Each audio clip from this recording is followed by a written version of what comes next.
হ্যাঁ রে বন্ধু, 500 টাকা নোটগুলো সব পাল্টাই দিছে, আবার ব্যাংকে যা চেঞ্জ করে আনতে হবে। হ্যাঁ, 500 টাকার নোট বদলাই দিয়েছে।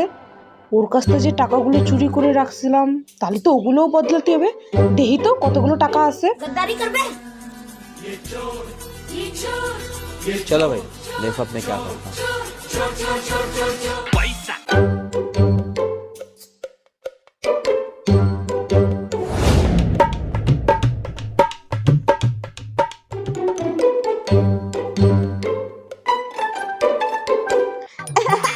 পাঁচশো টাকার নোটগুলো তো সব বদলাই দিচ্ছে না?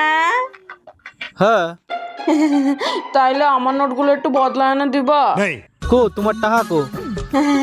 এই যে 50,000 টাকা। এত টাকা তুমি পালা কহানে? আমারে তুমি যাও, আমারে পাল্টা এনে দাও। কিসির টাকা বদলা এনে দেবো?